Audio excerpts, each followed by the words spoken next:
नमस्कार, ज्योति सिंधरानी में आपका स्वागत है। आज मैं आपको बहुत ही इम्पोर्टेंट टॉपिक बताने वाली हूँ। बहुत सारे व्यूअर्स पूछते हैं कि मैम हस्तरेखा और ज्योतिष शास्त्र में क्या अंतर है। तो बहुत बारीक तरीके से, बहुत सूक्ष्मता तरीके से और बहुत सरल तरीके से मैं आपको समझाने की कोशिश कर रही हूँ कि हस्तरेखा और ज्योतिष शास्त्र में क्या अंतर है। देखिए, सबसे पहले मैं ज्योतिष शास्त्र के बारे में बताना चाहती हूँ कि ज्योतिष शास्त्र का आधार जो होता है, जिस समय कोई बच्चा जन्म लेता है उस टाइम आकाशीय पिंड है ना, जन्म के समय नक्षत्र और ग्रह का, जिस समय बच्चा कोई जन्म लेता है उस टाइम नक्षत्र और ग्रह का, नक्षत्र और ग्रह मैं दोनों बोल रही हूँ, इस चीज को ध्यान दीजिएगा, नक्षत्र और ग्रह का उस समय की आकाशीय स्थिति, कोई बच्चा जिस समय जन्म लेता है उस टाइम कोई भी नक्षत्र या ग्रह की आकाशीय स्थिति जो होती है उसी बेस पे उस बच्चे की कुंडली बनती है और उसी बेस पे उनका भविष्य कथन या फिर पास्ट फ्यूचर प्रेजेंट जाना जाता है। तो ये हो गया कि उस टाइम जो ग्रह जिस अवस्था में रहती है वो डिसाइड करेगा कि बच्चा का भविष्य भूत काल क्या होगा, भविष्य काल क्या होगा और वर्तमान काल क्या चल रहा है। लेकिन हाथ जो होता है ना, ये मूल आधार होता है व्यक्ति का। हस्तरेखा शास्त्र का मूल आधार ही है कि हाथ और मस्तिष्क का संबंध है ना।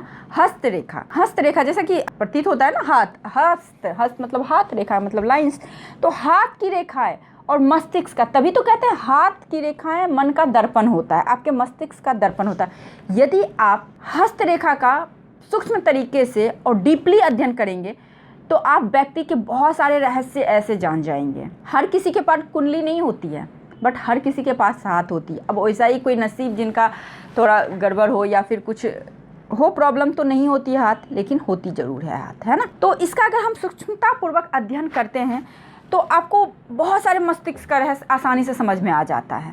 तो यही अंतर होता है हमारा पामिस्ट्री में और एस्ट्रोलॉजी में। अब बोलेंगे आप किसको माने, है ना, ये बोलेंगे।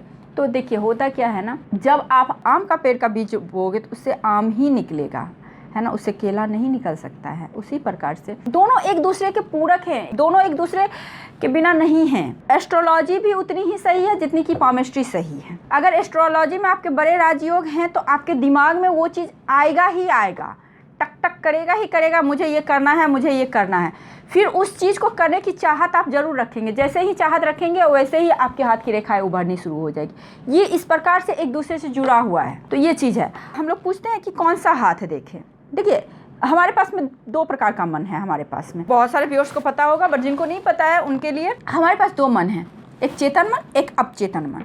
अब पश्चिमी हस्तरेखा शास्त्रियों जो बोले हैं वो बिल्कुल अलग बोले हैं और हमारे यहाँ के जो हस्तरेखा शास्त्री हैं वो अलग बोले हैं। अब पश्चिमी क्या बोले हैं, है ना। तो आप जब ये देखेंगे तो मिडिल फिंगर का जो है ना, ये एरिया, इस साइड को बोलते हैं अपचेतन मन और इस साइड को बोलते हैं चेतन मन। अर्थात ये हो गया आपका शनि माउंट, आपका गुरु माउंट और आपका अंदरूनी मंगल, और ये हो गया शुक्र माउंट। ये हो गया आपका चेतन मन, एक्शन वाले।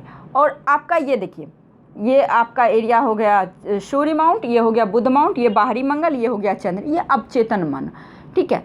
अब चेतन मन का कहने का मतलब कॉन्शस माइंड, चेतन का कॉन्शस माइंड, सब कॉन्शस माइंड, जिसको कि हम लोग पिछला दिमाग, अगला दिमाग भी आम बोलचाल की भाषा में बोलते हैं। तो इस प्रकार से विभाजन किया गया है। तो अब आप देखेंगे हाथ को जब इस प्रकार से करेंगे तो आप बस मिडिल फिंगर के एरिया से देखना, अगर इधर का भाग ज़्यादा उभरा हुआ हो, यानी कि गुरु माउंट से लेके आपका शुक्र माउंट उभरा हुआ है, तो कहीं ना कहीं आपका चेतन मन ज़्यादा डेवलप है। चेतन मन डेवलप है तो क्या करेंगे, कोई चीज़ भी लॉजिक के साथ करेंगे, प्रैक्टिकल रहेंगे। आपका छठी ज्ञान इंद्रियां जागृत नहीं होगी, गट फीलिंग का नाम की चीज़ नहीं होगी। जो किया सो सामने दिखा, सो किया, मतलब बाहरी जो आँख जो है ना, ये इस आँख से देखेंगे, उसी अनुसार काम करेंगे, उसी अनुसार डिसीजन लेंगे। अब अगर ये एरिया उभरा हुआ है, यानी कि सूर्य से लेकर चंद्र तक उभरा हुआ है, तो क्या होगा, तो ये होगा कि आप छठी ज्ञान इंद्रियां इंट्यूटिव होंगे, एक्टिव होता है छठी ज्ञान इंद्रियां, सिक्स सेंस जिसको बोलते हैं। दूसरी चीज़ क्या है, हमेशा थोड़ा सा प्रैक्टिकल नहीं होंगे, कम होंगे और वही गट फीलिंग के बल पे काम करेंगे। कोई भी चीज़ होने से पहले आभास हो जाना। अगर जिन भी जातक का सिक्स सेंस एक्टिव नहीं होगा, इंट्यूशन नहीं होगा,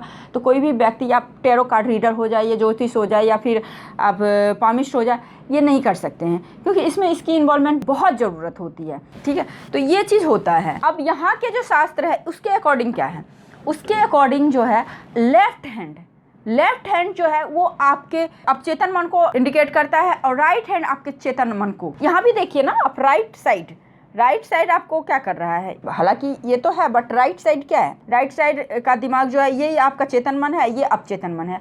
तो आपका लेफ्ट हैंड जो भी है, जो भी आप चेतन मन, जो भी आपके दिमाग में जिसको आप नहीं एग्जीक्यूट कर सकते हैं, नहीं इम्प्लीमेंट कर रहे हैं, वो सारी चीज़ें इसमें दिखेगी। तो व्यक्ति की मन की बात जाननी है, रहस्य जानना है किसी का, कि व्यक्ति का कैसा दिमाग है, कैसा इसका अंदर का दिमाग है। ये तो है कि व्यक्ति प्रैक्टिकल है, करना चाहता है, ये चीज़ करेगा, ये मिलेगा राइट हैंड में। लेकिन लेफ्ट हैंड में व्यक्ति के अंदर चल क्या रहा है, व्यक्ति क्या चीज़ लेके आया है, पूर्व जन्म से प्रारब्ध से क्या लेके आया, कैसे कर्म किए हैं, ये सारा कुछ आपको लेफ्ट हैंड में दिख जाएगा।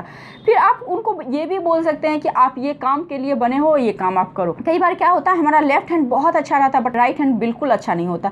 तो इसका सीधा सीधा मतलब होता है, यानी कि ऊपर वाले आपको कुछ और बना के भेजे हैं, आप कहीं और जा रहे हैं। ज्योतिष का काम, पामिस्ट का काम तो यही होता है, आपको सही रास्ते पे ले जाना।